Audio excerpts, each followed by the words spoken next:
Big breaking news చూస్తున్నాం. జమ్మూ కాశ్మీర్ పుల్వామా జిల్లాలో CRPF కన్వాయ్పై ఉగ్రవాదులు విరుచుకుపడ్డారు. అవంతిపురాలో జవాన్లే లక్ష్యంగా ఐఈడీ బ్లాస్ట్కు తెగబడ్డారు. ఈ దాడిలో 27 మంది జవాన్లు మృతి చెందగా 13 మందికి తీవ్ర గాయాలయ్యాయి. ఈ పేలుడులో జవాన్లు ప్రయాణిస్తున్న వాహనం పూర్తిగా ధ్వంసమైంది. కాన్వాయ్లోని 2 బస్సులు లక్ష్యంగా ఈ పేలుడు జరిగినట్లుగా అధికారులు గుర్తించారు. మృతుల సంఖ్య ఇంకా పెరిగే అవకాశం ఉన్నట్లు సమాచారం. ఈ దాడికి పాల్పడింది తామే అని ఉగ్రవాద సంస్థ జైషే ఈ మహమ్మద్ ప్రకటించింది. పేలుడు జరిపిన తర్వాత ఉగ్రవాదులు బహిరంగ కాల్పులకు పాల్పడినట్లు సమాచారం. పుల్వామా పాఠశాలలో బాంబు పేలుడు ఘటన జరిగిన 24 గంటల వ్యవధిలోనే ఉగ్రవాదులు ఈ ఘాతుకానికి ఒడిగట్టారు.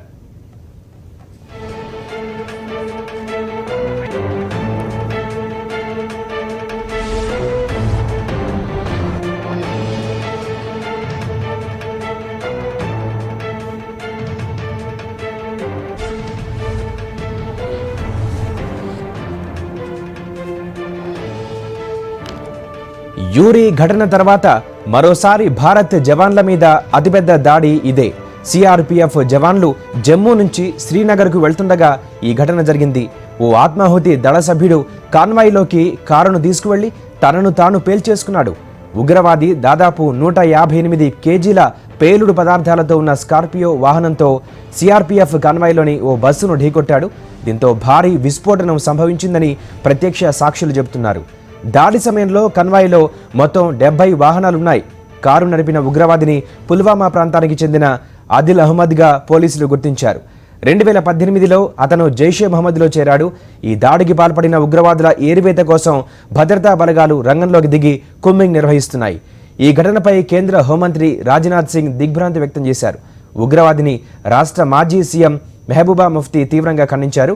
గత 20 ఏళ్ల కాలంలో ఇంత దారుణమైన దాడి జరిగిన దాఖలాలు లేవని భద్రతా బలగాలు చెబుతున్నాయి.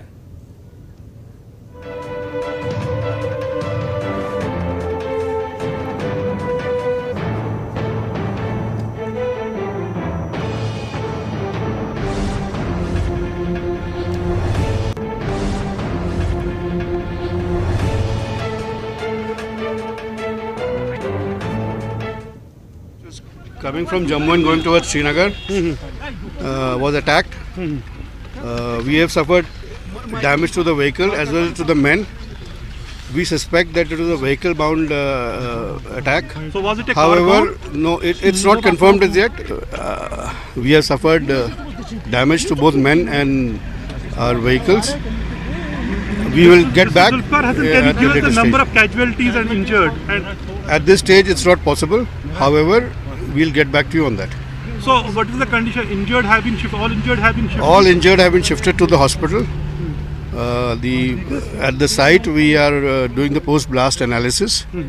All that is good.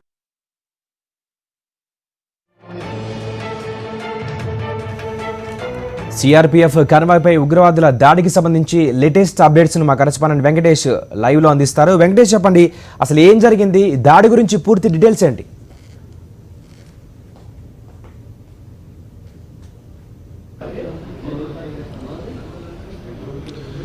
Jammu కాశ్మీర్లో అత్యంత దారుణమైనటువంటి ఉగ్రవాది ఆత్మాహుతి ఘటన జరిగింది. ఈ ఘటనపైన కేంద్ర హోంశాఖ అత్యవసరంగా సమావేశమైంది. కేంద్ర హోంశాఖ మంత్రి నేతృత్వంలో ఉన్నతాధికారులందరూ కూడా హై లెవెల్ మీటింగ్ జరుగుతుంది. కొద్దిసేపటి కిందటే ఒక నిర్ణయం తీసుకున్నారు. రేపు కేంద్ర హోంమంత్రి రాజ్నాథ్ సింగ్ సంఘటనా స్థలిని సందర్శించబోతున్నారు. ఇప్పటికిప్పుడే జమ్మూ కాశ్మీర్ గవర్నర్ సలహాదారు మాజీ ఐపీఎస్ ఆఫీసర్ విజయ్ కుమార్ ఆయన కాశ్మీర్ వెళ్తున్నటువంటి పరిస్థితి.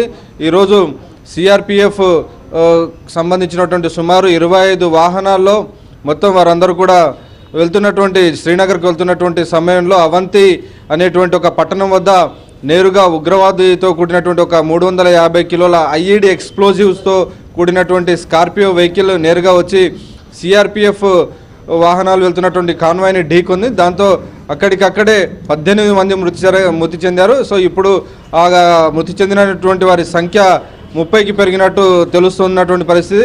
సో మృతుల సంఖ్య చాలా ఇంకా పెరుగుతోంది. చాలామంది తీవ్రంగా గాయపడ్డారు. ఉపయోగించినటువంటి పేలుడు పదార్థాలు 350 కిలోల ఆ పేలుడు పదార్థాలు అందులో ఉపయోగించినట్టు తెలుస్తుంది. సో దాని తీవ్రత ఎక్కువగా ఉంది. మొత్తం 2500 మంది సిఆర్పీఎఫ్ పోలీసులతో వెళ్తున్నటువంటి కాన్వాయ్ని లక్ష్యంగా చేసుకొని జైషే మహమ్మద్ ఉగ్రవాద సంస్థ ఈ దాడికి పాల్పడింది. ఈ ఘటనతో మొత్తం ఆ ప్రాంతం అంతా కూడా భీతావహంగా మారింది. మొత్తం సిఆర్పిఎఫ్ పోలీసుల శరీర భాగాలన్నీ కూడా తెగి చెల్లా చెదురుగా పడిపోయినటువంటి ఘటన. మొత్తానికి ఈ ఘటనతో ఒక్కసారిగా కాశ్మీర్లో మొత్తం ఒక భీతావహమైనటువంటి పరిస్థితి నెలకొంది. సో ఇమ్మీడియట్గా శ్రీనగర్కి పెద్ద ఎత్తున భద్రతా బలాగాలను పంపించేటువంటి ఏర్పాట్లు చేస్తున్నారు. ఇప్పటికీ అక్కడ ఉన్నటువంటి సిచ్యువేషన్ను కంట్రోల్ చేసేందుకు కేంద్ర హోంశాఖ అక్కడికి కొన్ని సూచనలు జారీ చేసింది. ఇప్పటికే గవర్నర్కు సంబంధించినటువంటి సలహాదారు విజయ్ కుమార్ బయలుదేరి వెళ్తున్నటువంటి పరిస్థితి. సో ఇటీవల కాలంలో జమ్మూ కాశ్మీర్లో జరిగినటువంటి అత్యంత పెద్ద ఘటనగా ఇది అభివర్ణించవచ్చు. 2017లో ఊరి అనేటువంటి ప్రాంతంలో సైనిక బేస్ క్యాంప్ పైన ఉగ్రవాదులు దాడి చేసి 17 మంది సైనికులను పొట్టన పెట్టుకోగా ఈరోజు అంతకు రెండింతలుగా డబుల్ అయినటువంటి ఘటన. మొత్తం 30 మంది పోలీసులు ఇప్పటివరకు చనిపోయారు. ఈ సంఖ్య మృతుల సంఖ్య ఇంకా పెరిగేటువంటి అవకాశం ఉందని మనకు సమాచారం వస్తుంది. మొత్తం 45 నుంచి 50 మంది తీవ్రంగా గాయపడ్డారు. సో వీరి పరిస్థితి చాలా విషమంగా ఉందన్నటువంటి ఘటన నేపథ్యంలో ఒక్కసారిగా మొత్తం కేంద్ర ప్రభుత్వంలో ఒక షాక్ గురైనటువంటి పరిస్థితి. గత కొన్ని రోజులుగా కాశ్మీర్లో ఎన్కౌంటర్ల పేరుతో పెద్ద ఎత్తున ఉగ్రవాదులను ఏరివేసేటువంటి ఆపరేషన్స్ జరుగుతున్నాయి. అటువంటి సమయంలో ఇంత పెద్ద ఘటన ఉగ్రవాది ఆత్మాహుతి దాడి ఘటన జరిగింది. నిజానికి జైషే మహమ్మద్ అనేటువంటి సంస్థ చాలా కాలంగా కాశ్మీర్లో పనిచేస్తుంది. యువకులను రిక్రూట్మెంట్ చేసుకొని వారందరినీ కూడా ఆత్మాహుతి సూసైడ్ బాంబర్స్గా తయారు చేస్తున్నటువంటి సంస్థ. ఈ సంస్థకు మసూద్ అజార్ నాయకత్వం వహిస్తున్నారు. Pakistan ISI agency inter service intelligence Pakistan intelligence సంస్థ ఐఎస్ఐ దీనికి పూర్తిగా దీని వెనుక ఉందనేటువంటి ఒక అనుమానాలు వస్తున్నాయి. సో ఈ ఐఎస్ఐ ప్రోద్బలంతోనే జైషే మహమ్మద్ ఈ రకమైనటువంటి దాడికి పాల్పడింది అనేటువంటి అంచనాకు కేంద్ర ప్రభుత్వం వస్తుంది. మొత్తానికి ఈ ఘటనకు ఖచ్చితంగా తగిన ప్రతీకారం తీర్చుకుంటామని ఇప్పటికే కేంద్ర ప్రభుత్వం ప్రకటించింది. ఈ మేరకు కేంద్ర మంత్రి జనరల్ వికే సింగ్ ఒక ప్రకటన చేశారు. వారి రక్తపు బొట్టు వృధా కాదు, ఖచ్చితంగా ప్రతీకారం తీర్చుకుంటామని చెప్పి కేంద్ర మంత్రి ఒక ప్రకటన చేసినటువంటి పరిస్థితి. సో ఈ ఘటన మొత్తం కేంద్ర ప్రభుత్వంలో ఒక షాకుకు గురి చేసిందని మనం చెప్పాలి. అలాగే వెంకటేష్, సర్జికల్ స్ట్రైక్స్ తర్వాత మనమే కొంత అప్పర్ హ్యాండ్గా వస్తున్న పరిస్థితి. మరి ఈ తరుణంలో దేశ చరిత్రలోనే అతిపెద్ద దాడిగా కూడా దీన్ని అభివర్ణించవచ్చు. మరి ఎట్లాంటి ఇంపాక్ట్ ఉంటుంది, ఇది ఎట్లా చూడగలంటారు దీన్ని?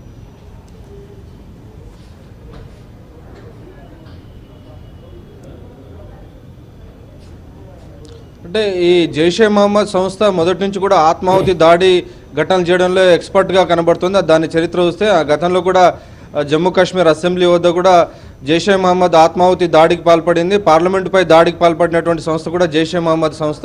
సో జైషే మహమ్మద్ కాశ్మీర్లో ఉగ్రవాద కార్యకలాపాలను చాలా చురుగ్గా కొనసాగిస్తోంది. దీనికి మొత్తం పాకిస్తాన్ ప్రభుత్వం ప్రోద్బలం ఉందనేటువంటిది అందరికీ తెలిసినటువంటి అంశం. సో దీని వెనకాల పాకిస్తాన్ ఉంది కాబట్టి ఇంత పెద్ద ఎత్తున 350 కిలోల పేలుడు పదార్థాలు అవంతిపుర పట్టణానికి ఎలా వచ్చాయనేటువంటి ఒక ప్రశ్న తలెత్తుంది. నిజానికి మీరు అన్నట్టు సర్జికల్ స్ట్రైక్స్ తర్వాత కొంత తగ్గుముఖం పట్టింది. కాశ్మీర్లో ఉగ్రవాద దాడి ఘటనలు చెదురుమదురుగానే జరిగాయి. కానీ ఒకసారిగా ఇంతమంది సుమారు కేంద్ర ప్రభుత్వం ఇచ్చినటువంటి లెక్కల ప్రకారం ప్రతి సంఖ్యలో ఉగ్రవాదులను ఆపరేషన్లలో మట్టుబెడుతుంది. ఎన్కౌంటర్ తెల్లవారుజామున మనం కాశ్మీర్లో ఎన్కౌంటర్ జరిగినటువంటి వార్తలు వింటున్నాం.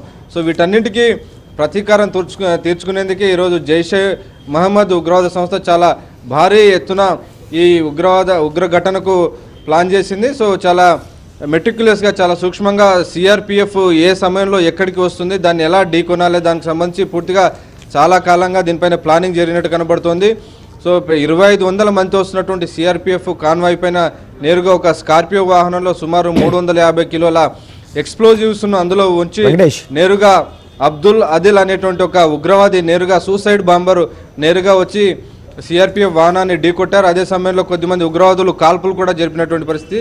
సో మొత్తానికి ఇది చాలా మెటిక్యులస్గా ప్లానింగ్ చేసి ఒక ప్రతీకారం తీర్చుకునేటువంటి చర్యలో భాగంగా జైషే మహమ్మద్ ఈ ఘటనకు పాల్పడి ఉంటుందని అంచనా వేస్తున్నారు. వెంకటేష్, మీరు